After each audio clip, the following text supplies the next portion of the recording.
Hey, good afternoon. Welcome to the Dialogue with Dozie. You got your boy Dozie, one half of the team.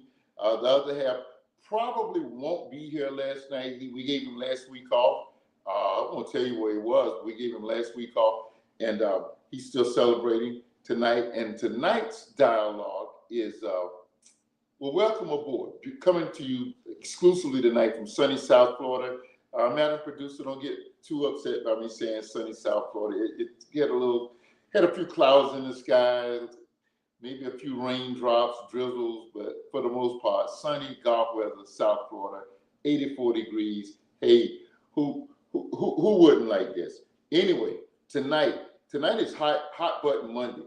What we had to do was, you know, the rebellious side of your host.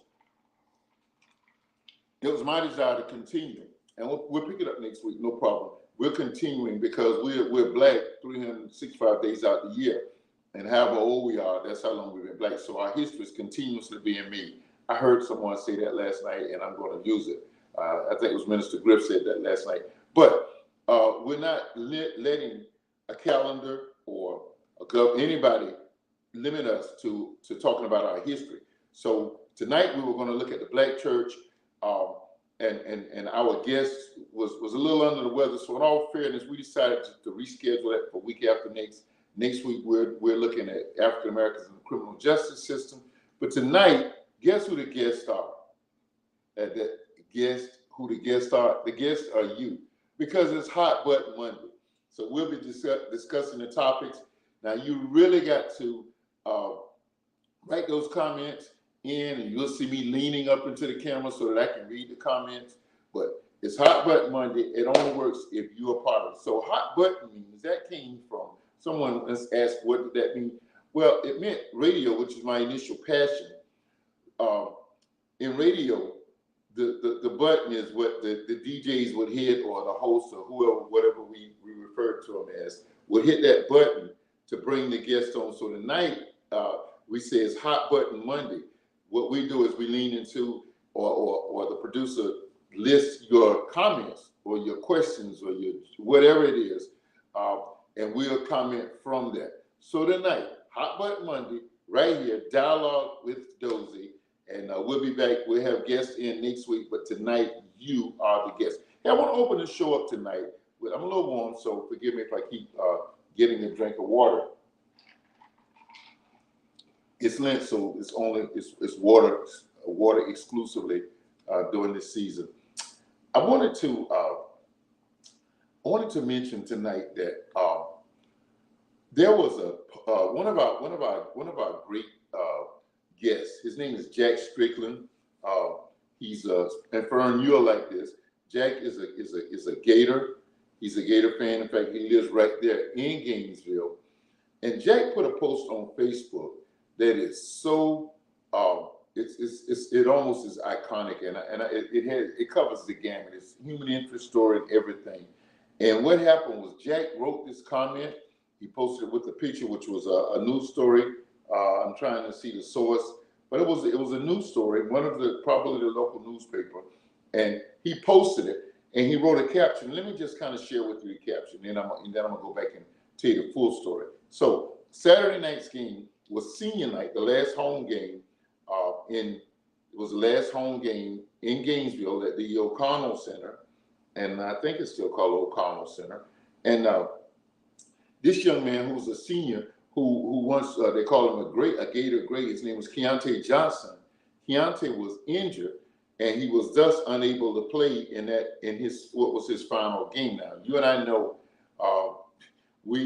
my wife and I had a son. We have a son who played college ball, and we know just how touching some of those games, such as senior night. That's that last home game that player played. We know just how emotional that can be. So it's senior night, Saturday night, and the Gators are playing the Kentucky Wildcats, who are ranked pretty high in the NCAA in the standings, and normal SEC nemesis, the Wildcats are. But Keontae gets this honorary start. Remember, the backdrop is that he's injured. And this is what he did. he jumped. He did the tip off, the jump ball.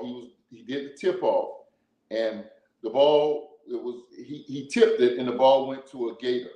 And after he tipped the ball to the Gator, and remember, Jack, if you want to read more about this, Jack Strickland posted this in his on his Facebook page.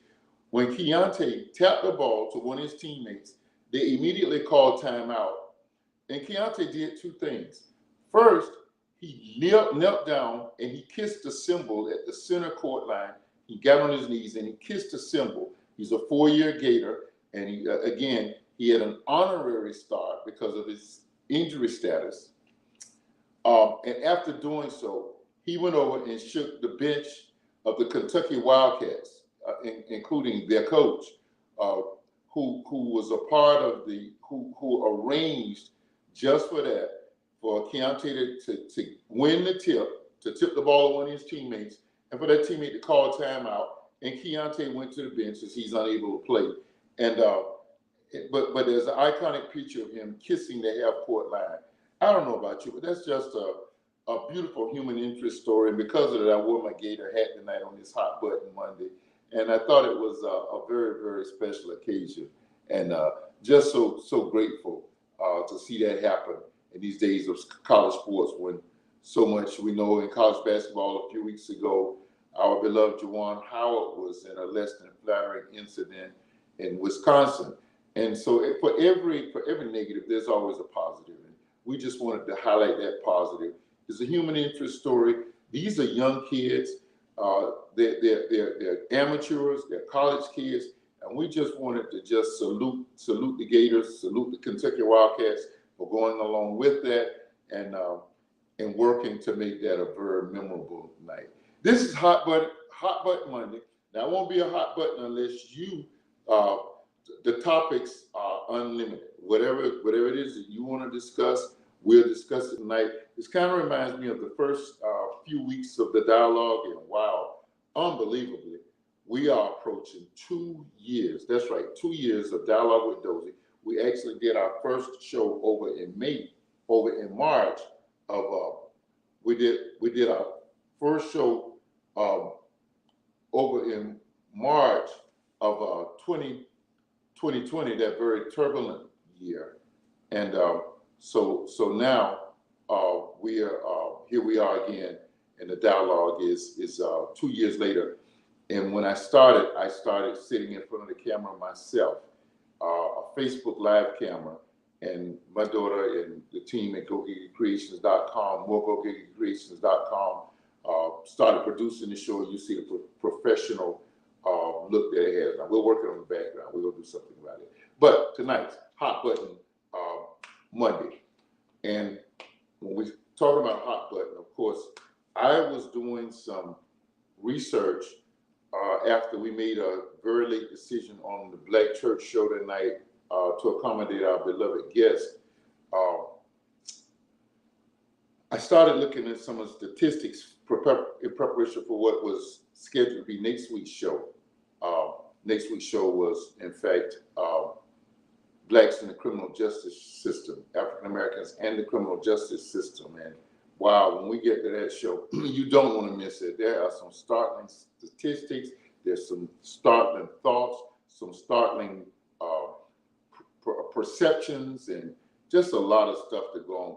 So it was our desire to continue African American History Month. We're still going to do it, but it'll just pick back up next Monday night. We had a great time. We looked at during the month of February, we looked at Black entrepreneurism. We looked at Black education, Blacks in the education system. We looked at the Black family. I was blessed to have my family on 4 generations.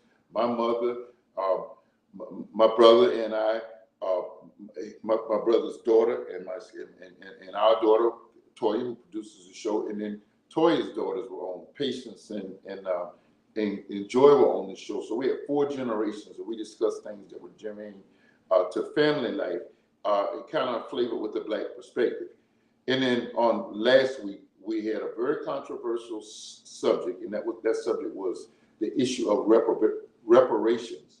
And reparations, if you didn't know, it is giving African Americans what they lost and paying them for all that they lost, the wages that they did not earn in slavery, and putting them behind the 8 ball. I went ahead with that show. There were other choices, some of the things that we're going to do in the next couple of weeks. Excuse me. But I went with that show because I wanted to educate our audience. And I understand that our audience, let me see if I can keep from getting a free advertisement here. H2 or nothing like it. I wanted to see if we could educate our audience to know and to be sensitized to the conditions that our people are in, and to look at other ethnic groups here in America and see how they have had an opportunity to better. I don't think too many have really leveled. One group is really thriving or has thrived economically, but just to show you how you're set back and to let you know that everybody does not like the fact that they've committed crimes for survival, or being raised in slums and living in poverty. It was a choice, but it was a generational pattern that went down through the generations as a result of slavery, and never receiving the promise, which was going to be less than adequate. That was 30 acres and a mule, 3 acres and a mule. Just wanted you all to know that. And so here we are. We did the show last week on reparations, and they did an outstanding job. Brother Malik and Brother Rashad Singleton, who is coming back on, he started out talking about some of the inadequacies in the justice system and how they have leveled a group of people to being behind the 8 ball, and it thusly has caused our group to be behind the 8 ball and suffering in the criminal justice. And the research I was coming up with was, oh man, it was mind-blowing to say the least. So those are the kinds of shows that we had. We're going to look at the relevancy of the Black church in our communities, and we're going to look at blacks in the criminal justice system in the upcoming weeks. But I want to say this: we all know the hot topic that's going on is the Ukrainian situation, and there are controversies even in there, in the Ukrainian situation. And I need you to hop on and drop those comments in the comment box. So let me respond. I'm not going to sit here and hear my voice for an hour. I can't even take that tonight. Anyway, we'll do what we have to do. So we're talking about some of the inadequacies, and we'll get back to that. But we also wanted to talk about some of the joyful things. Hey, Brittany Griner is in a Russian jail cell for allegedly having traces of hemp oil, which is an illegal substance over there and could face up to 10 years in prison. We want to talk about that. We want to talk about some of the exchanges. We want to talk about some of the options that the United States has, some that Congress are mulling. There's splits, and some people are saying that we should go over and get engaged in war. And I just want to throw some of that out there. But we're going to talk about the Ukrainian situation in just a second. But whatever it is that you want to talk about, you get on, you make a comment, and we'll talk about it. So, Ukraine. One of the hot controversies. Well, let me say this: Russia has committed a boatload of war crimes already. Allegedly, 400 civilians have been killed, and in that number, there's this is a downsized number. 30 children have been killed. They showed one kid, and one of the networks showed a Russian soldier coming and actually flamethrowing some citizens, and there was a little 13-year-old girl. They froze the camera, then they showed the little girl running off, and just showing the atrocities. Apparently, what has happened is that Putin he's met his match over there. Hi, Fern, and he's getting more resistance than he has expected, so he's doubled down. And in doubling down, these are some of the results that we're seeing: the atrocities, bombing a nuclear facility, those kind of crazy, moronic things that could easily cause nuclear spillage, which could wipe out entire parts of the planet. And we just don't know. We're waiting to see. There's a theological perspective that I've been looking at the last few days. And I want to talk about that. I want to kind of bring us to the fast situation. But I want to lean in and see Fern's comment. Was hoping for our society was post-war. No one wants to fight. Wow, interesting take, Fern.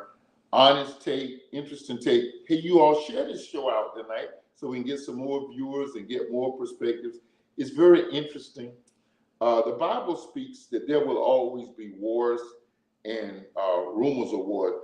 Fern, you see I have my gator hat on. I started out telling a gator story tonight. The Bible says there will always be wars and rumors of wars. And so, because of that, we find ourselves, and I was just mulling today, I was just kind of thinking and said to myself, it's really crazy that 2 years ago, well,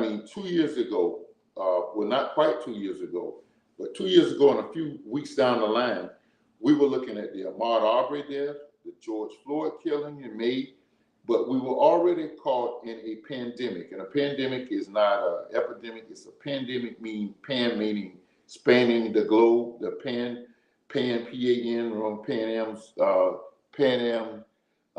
that's right, go Gator, Pan Am Airlines. And we were in the midst of a pandemic. And just on the other side of a pandemic, we're looking at a crazy war. Now, here's some of the things involving what's going on over there in Ukraine. There's increasing calls for a no-fly zone. These are the risks of a no-fly zone. Obviously, our nation and the NATO conference, the NATO contingent, does not want a World War III because that could be catastrophic. Putin has already demonstrated, he's already speaking nuclear.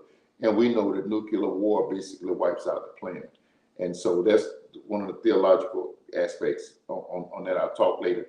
But a no-fly zone, in a no-fly zone, if a Russian plane violates that zone, which right now they are just carte blanche flying, and one of the news reports that they stated that it has been the aerial assault that has really been brutal to Ukraine. They've had to do that because they didn't expect the ground war to go like it's going. Russia's not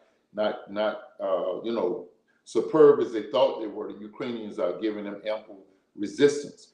But if a Russian plane is shot down, and it's shot down by NATO weapons, NATO training, NATO personnel, NATO, i.e. United States, then we're looking at an altercation.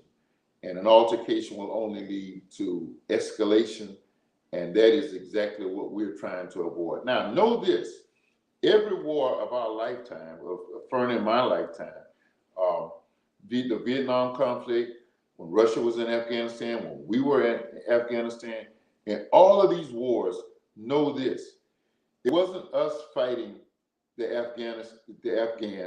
It was not just us fighting the North Vietnamese. No, it was Russia backing them. Russian supplies, Russian resources, Russian personnel, Russian training, Russian expertise, and of course, vice versa, it goes the other way. When they were in Afghanistan, we were fighting with the Afghanistanian contingent, and now it has come to us. Okay, Latoya, how you doing? I'm seeing more comments, and I want to. No, we don't want a World War III. Okay, how much do you think technology will play into this war situation? Well, the nuclear weapons are actually controlled by technology. I guess it's all right for me to say this now, 40 years later. Wow, I'm an old jack. 40 years later, in 1986, I think it was, not quite 40 years, it was 84. I was assigned to work the Daytona, I was assigned to work the Firecracker 400. And because I had not been cleared by the Secret Service determined at the time, as many of you all know, I was a policeman. The Secret Service determined that when they resurveyed the field, that they did not have enough protection there for the president, who at that time was President Ronald Reagan. And because I was assigned, I was mandated to work. I worked overnight shift, my regular shift there for the city.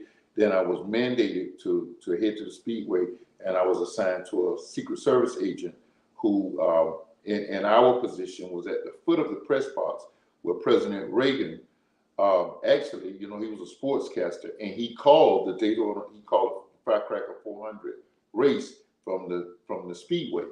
And I saw a lot of stuff. Of course, I saw the president close up. He was one of 3 or 4 presidents I've seen in my lifetime. My brother Kim has an iconic picture with him standing with President Clinton and both President Bush's when he was working the Super Bowl there in Jacksonville. But one of the more startling things I saw was, if you think the president had a master protection, Secret Service, and military, and everybody around him, there was this other guy. In fact, that month he was a Marine Corps personnel. He had the nuclear codes box. It was a briefcase, and he was well surrounded and well ushered to be in a close proximity to the president in the event. So those codes are it's technology that operates them. You can look at what was the movie with Glenn Close played the vice president, and the president was I can see the guys. He's a pilot. He had a plane wreck. Harrison Ford. Harrison Ford was the see this old man can remember some things. It was the movie Air Force One. And you saw that there was nuclear play in that. So, so technology is always involved. And technology is involved in nuclear, not just nuclear warfare, but it's also involved in, I'm really trying not to give these guys any cheap advertising. Technology is involved in conventional warfare. Those tanks are, they're button operated now. Everything is some things are not even operated on the scene. Some things there's communications that brings on the operation. So that's where we are. Technology is very much a part of the war. So the Ukrainians, and there's another thing I want to discuss with that. So so Crystal's saying with gas prices rising, and now it is being blamed on the Ukrainian issue. The prices were rising slowly before Russia invaded Ukraine. Would opening our pipeline relieve us? Wow, we already are in one economic hardship from this inflation. How can we even think about a war? Don't you think do you think we would survive this? Well, again, the war is a nuclear war. And the president of Russia has threatened nuclear.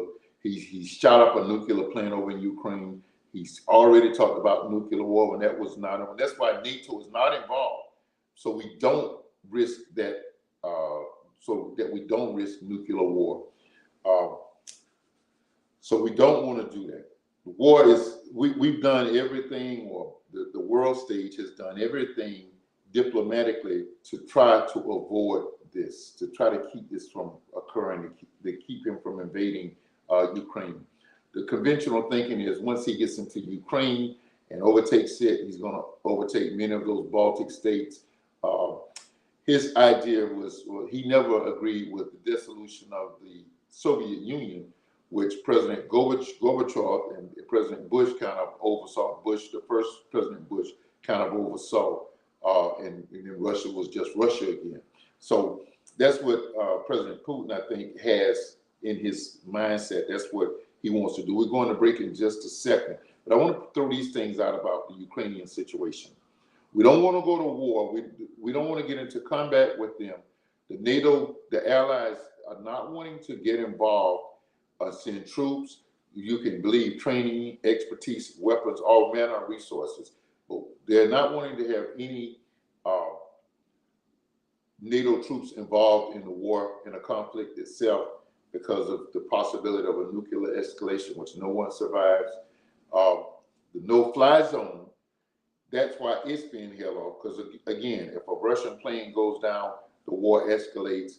And know this, geographically, Germany is just Germany. That's right, Germany, in which many of our families have loved ones that are in the U.S. Army or other branches of the military, and they're stationed in Germany, Turkey, and places not too far away from Russia. Germany is just a couple countries off from Russia. So these are the reasons that we are doing our absolute best to stay away from nuclear, from escalating the war. Also, as far as the pipeline is concerned, I learned today that the president is under constant, he's under pressure, even from the Speaker of the House, Nancy Pelosi. Pelosi is saying that we should cut off the Russian pipe, the Russian gas line, that we should not get any of our gas from Russia. Now, here's the statistic that I didn't know. I thought it was much more so. Other parts of the world depends on Russia for 9% of their oil. The United States only depends on them for 3%. 3% of our oil comes from Russia. So the prices that you are seeing, yes, as my friend Pastor Burrell said to me today, he said, this is not coming, this is not emanating from the conference rooms, it's emanating from corporate boardrooms, that these prices are going up as they are. We know that the Fed has says that the rate that they govern, what is it? I can't think of. Oh my gosh, my mind is gone. But the interest rate is going to go up in March, somewhere here in mid-March. So some of these decisions are already made, and some companies, sadly to say so, and how much can the government or would the government intervene? And the capitalist government needs to get involved and do something about that. The war, for many, is just a reason, just an excuse for them to escalate these gas prices. So, with House Speaker Pelosi and others saying that we should cut off, Russia has really been cut off. President Biden threatened these sanctions when they were trying to work this thing out through diplomacy, and the economic sanctions have been pretty severe.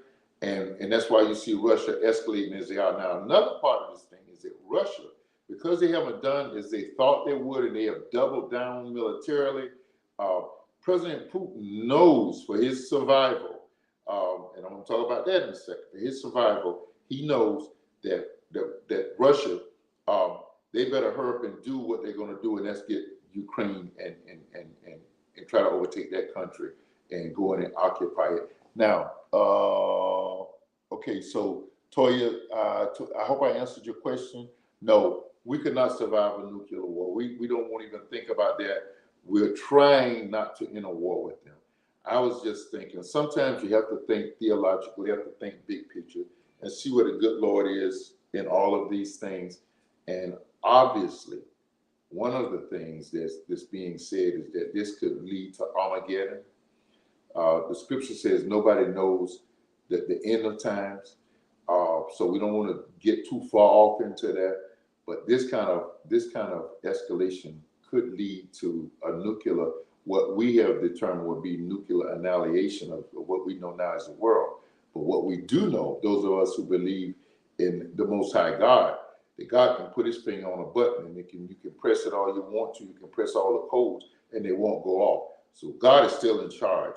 But I went through this as a kid. I was not really old enough to remember back in the Cuban Missile Crisis in the early 60s. I think it was 61, 62, maybe 62, 1962, when Russia put all of those nuclear codes down, all of those nuclear bombs down in Cuba.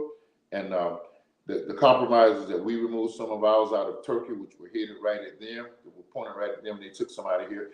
But for 8 days, President Kennedy and Premier Khrushchev in Russia had some decisions to make, and the whole world kind of stood still while all of this was going on. So this has worldwide implications, as did World War I, World War II, and God forbid we see a World War III. Listen, we got to go to break. We'll come right back, and we'll talk. We'll put a cap on Ukrainian and Ukraine, and then we'll talk about some other things that on this Hot Button Monday that you introduced. But wherever you are, that's where I'll be to get through to get us through the night. Listen, Dialogue with Dozie is brought to you every Monday night by moregogiggacreations.com. Yes, moregogiggacreations.com. They do the virtual production that you see, and they do it well. You see how well they do it. They can't help this face. They can't make it any better than it is. But they do our church. They do our services. As a result of Dialogue with Dozie, several other shows have come on. So this has been kind of like somewhat of an advertisement for what they do, and we're so grateful for them and their great work. They do work all over the world, not over the country, but all over the world. GoGiggacreations.com. Latoya Vanna, you see Latoya Williams, Markia Johnson, and their staff do an outstanding job. They work with some of the networks, BET, they've done stuff. And you know what? The pandemic brought a lot of things on, like this show, from one little fella getting in front of a camera to what's now a nationwide audience, and it's going to get bigger. But it also escalated the work of moregogiggacreations.com. So I'm giving them a massive, want to talk massively about them tonight and what they do. Also, we want you to remember, Showering Grace, showeringgrace.org. It's a ministry to the homeless ministry. Now, since I've been doing this thing with, since I've been doing some work with a nonprofit, I've been working with the homeless, and I want you to know that there's no greater ministry than reaching out to the least, the last, and the left out. If I sound like a preacher, I guess it's because that's what I am. But we want you to know that that's a blessing, and be a part of that blessing. Showeringgrace.org. Go on their website, see where they're going to be if you're local. Give them any donation helps them. They do not give used clothes. They give brand new outfits. Everything is new because they want a person to walk out of their trailer, their showers renewed, and that's what we want to be about. That's showeringgrace.org. Tonight is a short shout out, and I want to shout out the people in Ukraine. The Ukrainian people have demonstrated a resilience. They have demonstrated a constitution about themselves that's constructed of a determination to fight for their homeland, to fight for their homes, to fight for their jobs, their families, for everything that they have enjoyed. And if you've ever been disrupted by a fire or an emergency, heck, if your car has ever been involved in a crash, and you didn't have a car, that in itself is something that we want to shout them out for. They are fighting Russia, and Russia cannot make the gains on the ground that they had hoped to because of the less than equipped Ukrainians who don't have the supplies. They may not have the resources, but they got the heart that makes every difference. We send a shout out, we send our prayers to the people over there. There's some things that they need to do, but we're shouting them out and lifting them up, and we shout out every person in Ukraine tonight who's being abused by this Russian dictator. Shout out to you. Hang in there. You'll come out on top in the end. Shout out to the good people of Ukraine. Okay, I want to say this, and then I'll be through about Ukraine. Well, as long as you talk about it, we'll talk about it. But there's one issue that we need to deal with, and that is that Africans that are in Ukraine that are working have not been allowed to leave, and so they are being subjected to the shelling that the Russians are bringing on them, and that's just global racism, and we want that eradicated. We want that fixed.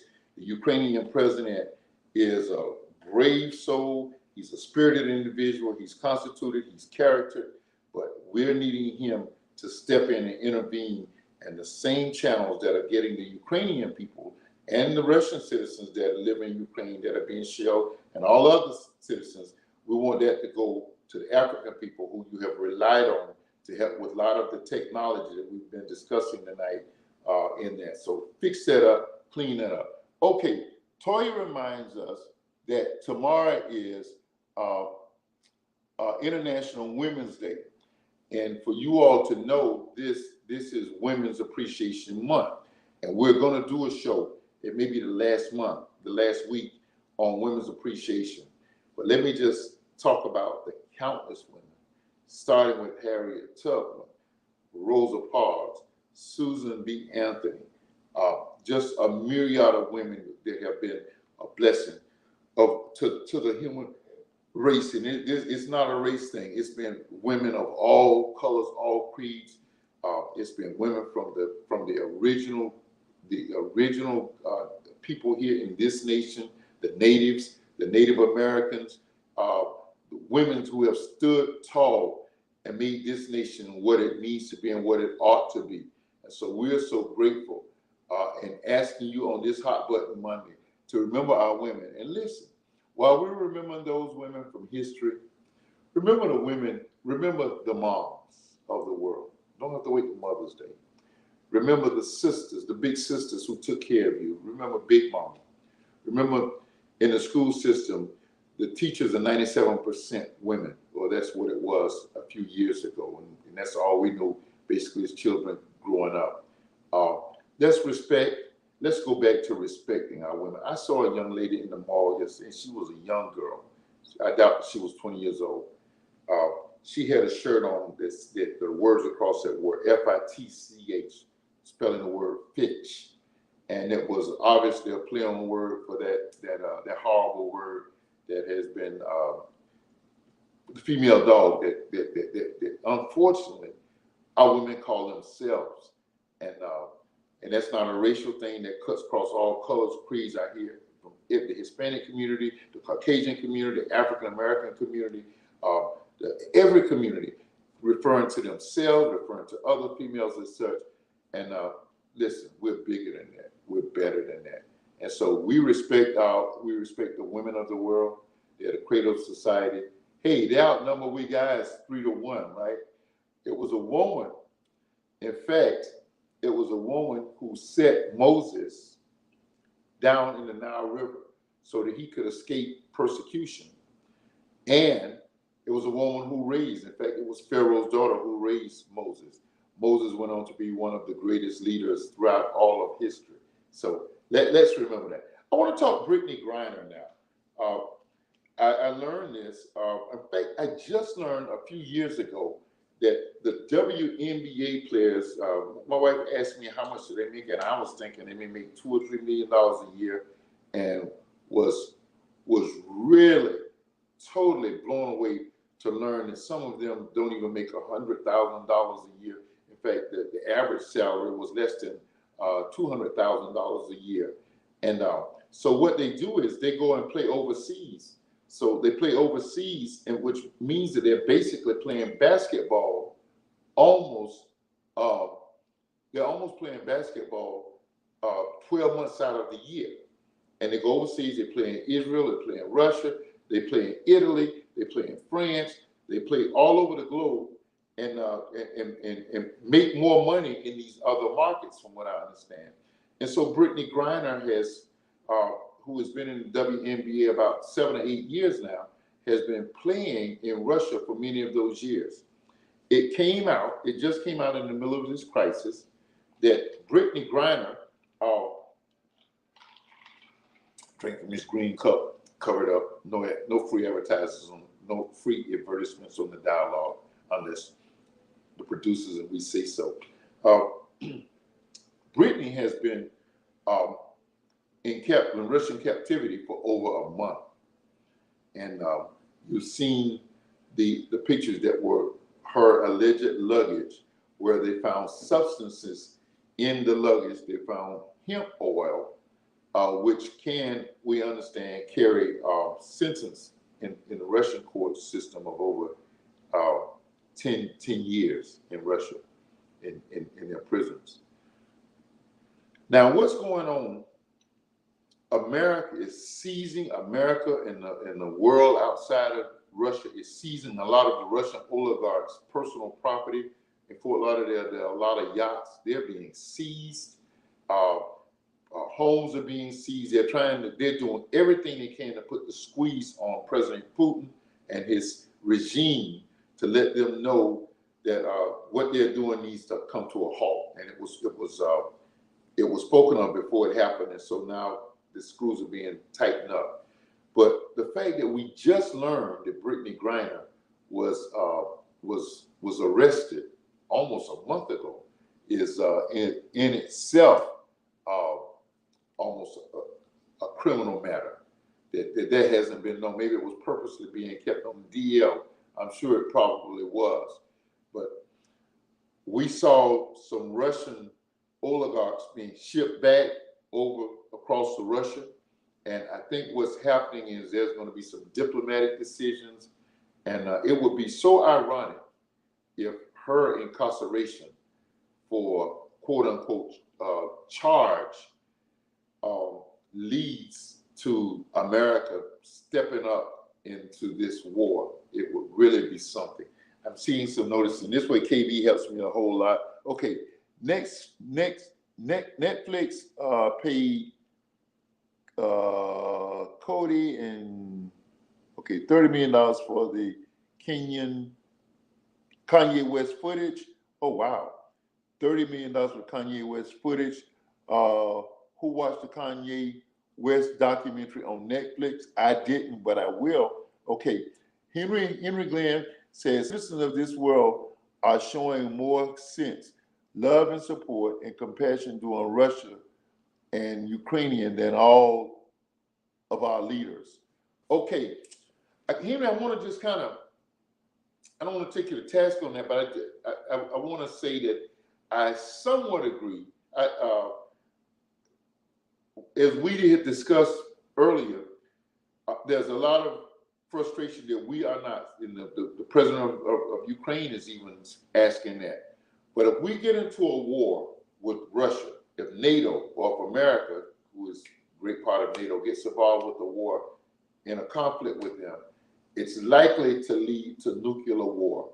And for all these years, since America and the U.S., the U.S. and Russia have led the world in nuclear war, nuclear stockpiles of nuclear weapons.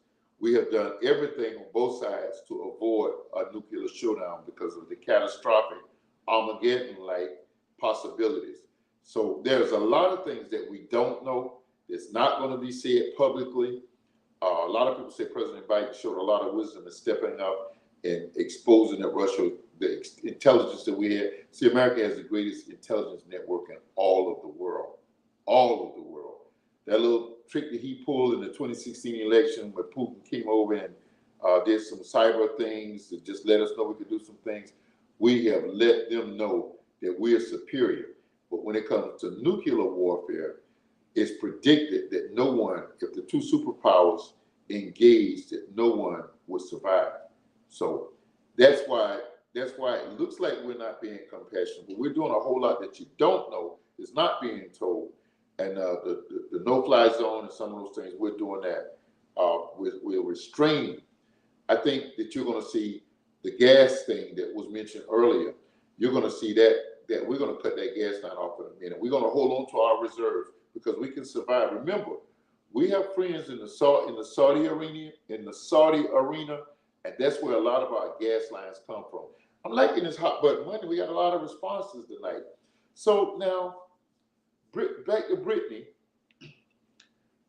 I think that that's going to be a turning point. I don't think that Russia is some of these oligarchs that you've been seeing being shipped over, first class, private jets and all of that. I think some of that is the behind the scenes negotiations. Listen, a successful negotiator does not give their strategy because they want the person that they're negotiating with to hear it for the first time. So there's a lot of stuff that's going on that we're just not talking about. The economy, the inflation, the gas. Are there opportunities in a capitalistic society? Absolutely. You know there are. And that's what we're seeing. That's what's occurring in our society right now today. We're seeing a lot of that. Just a little sports note. The NBA Eastern Conference, the Miami Heat, let's go Heat. The Miami Heat are leading the Eastern Conference by 1.5 games over a myriad of teams: the Chicago Bulls, the Milwaukee Bucks. See who else is in there? Milwaukee, Chicago. There's another team that's right in there. Who did we play? Who did he play last week? They played Milwaukee, they played Chicago, and they played the Nets. But the Nets are way down there fighting for a playoff spot because of Kevin Durant just getting back. So they're trying to come back and win their way back into this and get a better playoff seeding. So you really may just want to, yeah, thank you, Tori. You may just want to watch this. We're coming down to it. Remember the NBA, who just had their All-Star game the week after the Super Bowl last week, is not like most sports where the All-Star game is in the middle of the season. It's not like that with them. Their All-Star game comes 2/3 into the season. So there's like 16 games left. Now, unfortunately, I can hardly read this, even as I lean in. So Cleveland's in the mix. Let's see, Chicago, Milwaukee Bucks, and who is the second team? Oh, my goodness, the Philadelphia 76ers. If the beloved Heat doesn't get there, I'll be pulling for them. Thanks, Toya. I'll be pulling for the beloved, I'll be pulling for the 76ers. They made that massive trade. Who won the trade? I still say, even though Ben Simmons is not playing right now, I still say that they won the trade because they got Seth Curry and they got some help down front, and they just got a bigger asset of players. And whenever Ben Simmons gets together, everything he has to get together, you're going to see that team really, because he will complement Kyrie Irving and Kevin Durant superbly, because he doesn't need to shoot because he got great shooters, especially with Curry being on that team now. And he'll just facilitate and play defense to a level that they haven't seen yet. So we're looking at that and looking at them. Where else are we going? Politics, gubernatorial race comes in Florida in November. Well, we have the primaries coming soon, and all I'm gonna say is, and that's gonna be nationwide, vote. If you're not registered to vote, register to vote. I can help you. Contact me. I'll be glad to help you register to vote. Register, vote, get involved right now. In all of these local elections, they have many implications. There's a governor in Florida who would like to use the platform of the Florida governorship to be the next president of the United States. And if 30,000 votes elected that governor, 30,000 votes to the other side, and possibly we wouldn't be facing the voter suppression, the crazy police forces that this governor is being granted to supervise elections, which is just a further extension of the suppression. All of these things are happening, and so council votes, council positions, every election. Don't let an election go by without you voting on that election. Listen, before we sign off tonight, we want you to tell us what are some topics that you want to see on the dialogue coming up. We can insert, if it's a hot enough topic and you're interested enough, we can make changes. And there's nothing set in stone. So just let us know some of the things that you want to see here on the dialogue, and we'll do our part to make them happen. I open up tonight with a very loving human interest story, and that story emanated from. Okay, I'm advised that when we sign off, I'll talk about this, but the story was about a young man, a senior, He's a senior with the Florida Gators basketball team. And let me lean back in. And Jack Strickland posted this on Facebook. He's an avid Gator, and you'll be seeing him more on the show.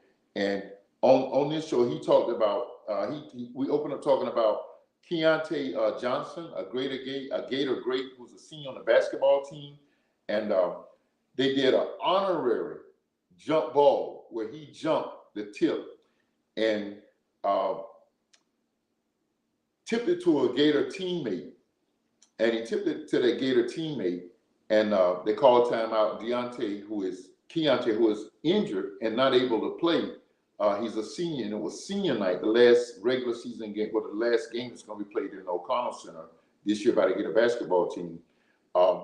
He, out of his love for the beloved Gator, he knelt down and kissed the Gator at midcourt, the Gator symbol on the floor, and then he went over to the sideline after shaking everybody's hand, and he shook the entire Kentucky bench's hand, and Coach Calipari shook all of their hands, and I thought that was just a great.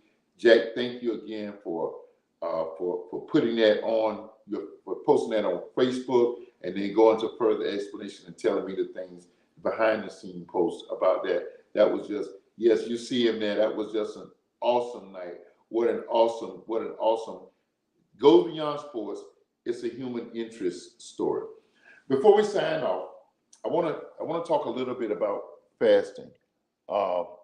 Okay, so Henry, that was to be the show. You said how to grow the church and community together. We actually were going to talk about the impact of the Black church and the Black community, or at large, the impact of the church and community, especially during these turbulent times after a pandemic. And our guest will be with us on the 21st for that show. That's week after next. So please be around, and thank you for that suggestion. Thank you for that idea. I want to talk to you a little bit about fast. I'm not going to make this a quote unquote religious show, but I just during the season of Lent, as I said the other day on my Facebook page, some people want to relegate fasting to a particular religion or the celebration of Lent to a particular religion. Listen, spirituality, growing close to the Most High God, is what fasting is about. It's not about losing weight.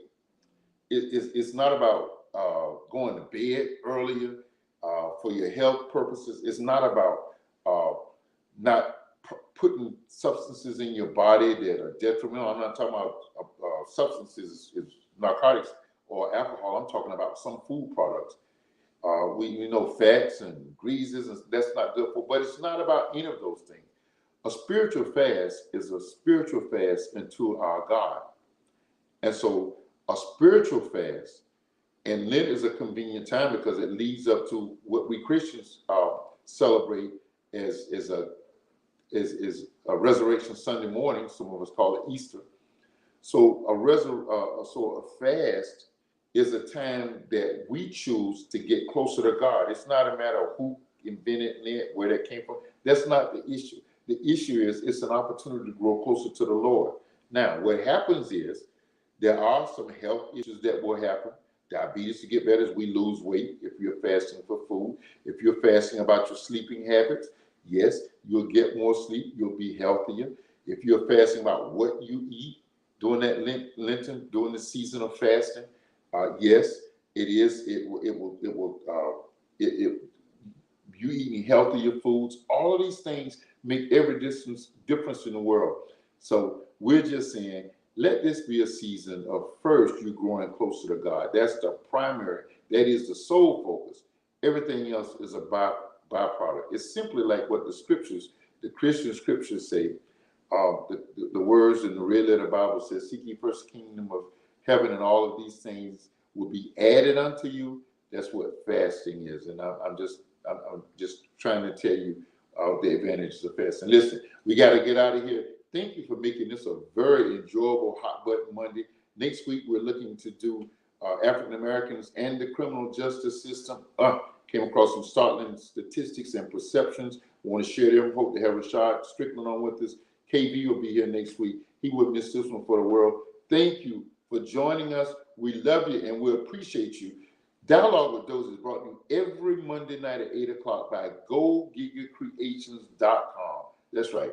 GoGigaWorld.com. Okay, you see it. Don't listen to me. Just look at what you're saying. GoGigaWorld.com. I told you they're worldwide, and we thank them for it. Thank you for joining us. Thank you for making the dialogue successful. We're coming up on a 2nd year anniversary. We got some things to celebrate. We want to tell you how we're going to celebrate. God bless you. We'll see you next Monday. Dialogue with Dozie, Monday night. See you. Peace.